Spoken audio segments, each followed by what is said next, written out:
California is absolutely running baseball right now, and a bunch of surprise teams are moving to the top, and a lot of the major networks are ignoring them. We're going to break it all down here with power rankings for going into week number 3 of April. All right, here we go. First, we're going to give a couple of honorable mentions. These are teams that are not quite ready to bust into that top 10 yet, but I feel like we should at least keep our eye on them and at least give note of teams that maybe everybody else is either ignoring or teams that I expect to rebound at some point in time here. First, we have the Washington Nationals. Yes, those Washington Nationals.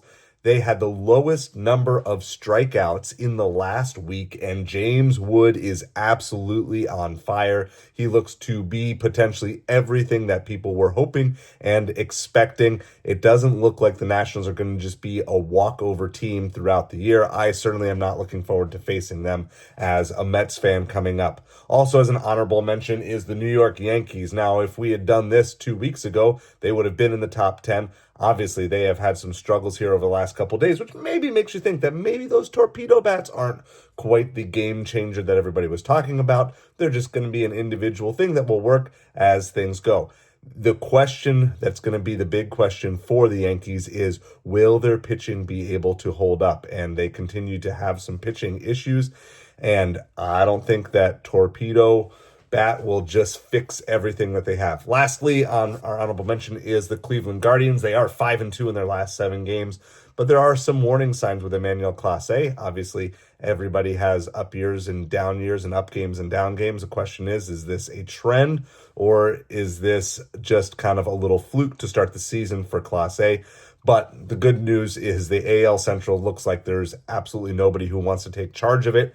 And so there's going to be plenty of opportunities for the Guardians to stay in the battle. All right, number 10 in our power rankings for the 3rd week of April is the Seattle Mariners. They are on a 4-game winning streak, tied for the longest winning streak in the major leagues. They're not always winning pretty, but they do keep on winning games, and the AL West looks wide open right now. Now, I know we've said this about the Mariners before, but we can't really focus on previous years. I'm just looking at what we're seeing this year, that they are hanging around and they are winning games, and even if they're not winning pretty, they are continuing to win. Number 9, you have the Cincinnati Reds. Hunter Green is absolutely on fire. He is looking to be a top 5 starter in the National League based on how this season is beginning, and Ellie De La Cruz is waking up. He got a slow first week or so, but if you start to look at his stats over the last week and a half, he's starting to pick up, and once he starts getting on base, those steals are going to be coming in significantly. Did you know the Cincinnati Reds have the 2nd best starting rotation ERA in the majors, only behind the New York Mets? And they also have a high run differential. They're plus 18 in run differential, which means that this success can be sustainable, and it's not just based off of pitching. They're also scoring enough runs to win comfortably in a fair amount of the games. Number 8, we have the Philadelphia Phillies. Their starting pitching has been pretty good, except Aaron Nola. Now, Nola's trending in the right direction. Every start seems to be getting a little bit better. So the Phillies fans are definitely hoping that Nola will be able to turn things around. But if you look at his overall stat line for the year, that's definitely not what you would expect. But everybody on that pitching staff, from Zach Wheeler on down, is otherwise doing really well. We know Harper's going to heat up at some point in time, but what about Schwarber and Castellanos carrying them for now? That's one of the big themes you see with a lot of these teams is you have individual players who are stepping up who are not necessarily the primary or the main stars of the team, and that's exactly what's happening with the Phillies. You've got Schwarber and Castellanos that are kind of carrying the team offensively, and that is buying time for them until Harper heats up. Number 7, you have the Detroit Tigers. Jack Flaherty, Tariq Skubal, Casey Mize is a 3-headed monster. This Tigers team is not going to be pitching the same way that they were pitching last year, with just Skubal going long games, and then just every other game becomes like this massive bullpen starter game. No, this is a team that has three legit starters on the rise. Casey Mize was a highly touted prospect who's dealt with a lot of injury, but he looks to be back. And then beyond that, another highly, highly touted prospect that looks on the verge of breaking out is Spencer Torkelson. The early returns are looking good for him. And I think that you should keep an eye out because even though it's been a bit of a delay, there's maybe this opportunity for Torkelson to really take a big step forward. Number 6, you have the New York Mets. The starters and the bullpen have been absolutely lights out, and they have carried the team. However, on the offensive end, other than Pete Alonso, Juan Soto, and their backup catchers, everyone on the team is hitting under 230. Literally everyone. I checked the stats tonight to make sure I was not incorrect about this. From Brandon Nimmo to Francisco Lindor to Mark Vientos to everybody. The whole team is hitting under 230 except for Soto, Pete Alonso, who actually was leading the National League in batting average going into Saturday's game. Crazy enough as it is, even though he's gotten 0 for 8 in his last 8 at-bats. But there needs to be the rest of this lineup stepping up. And I believe, too, Carlos Mendoza needs to figure out a better lineup configuration for the bottom half of the order than what he's doing. If he can figure that out, and with the pending comebacks of Jeff McNeil and Francisco Alvarez, that should give a boost to the lineup and give a lot more flexibility to that. They are also the only team to not lose consecutive games this year. So every team has had at least a 2-game losing streak to start the year, except the New York Mets. Number 5 is where the California domination takes over, is the Los Angeles Angels. They are absolutely blazing hot. And because of people's skepticism about Mike Trout staying healthy, they're not going to be jumping on the bandwagon. Now, here's the deal. Does Trout need to stay healthy for this to continue? Absolutely, he does. But he still has the ability to be one of the best in baseball. They have hit 20 home runs in the last 7 days, and that has not even been led by Trout over the last week. It's been led by Taylor Ward, who is just budding on stardom to start this season here.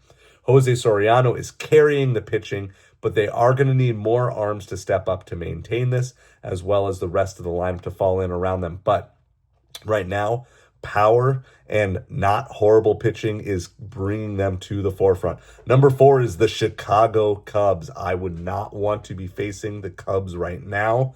They were unintimidated by the Los Angeles Dodgers. They lost Steele for the season, and that's definitely going to hurt them in the long run. I believe he had about 130 to 140 innings pitched last year that the Cubs are going to have to find somewhere else. But the bats are blistering, absolutely on fire, and everyone takes notice when you take a series from the Dodgers. The big question here, is Pete Crow Armstrong the real deal with 2 home runs tonight? I'm just thinking that the Mets are going to be highly regretting trading him away quite a few years ago. And the continued California domination goes to number 3. We have the San Francisco Giants. They have a balanced pitching and hitting attack. Jung-Hoo Lee is on the verge of a breakout season if he can keep it up. And Wilmer Flores is among the home run leaders with 6 home runs to start the season. Logan Webb looks like a top 10 pitcher in the National League as well to start the season. And so when you look at all those things together, yeah, are they going to be able to sustain it? I guess time's going to tell on that. But as these NL West teams finally have to play each other, they're going to beat each other out, and we'll get to learn a lot more. But right now, they're beating up on everybody else, and for that alone, that gives them the number 3 spot. Number 2, you have the Los Angeles Dodgers. Yes, they had some hiccups against the Cubs, including a massive, massive beatdown, which, again, most Major League Baseball fans were absolutely giddy about having. However, nobody wants to play them. There is zero panic. Yamamoto is strong. The other pitchers do need to step up.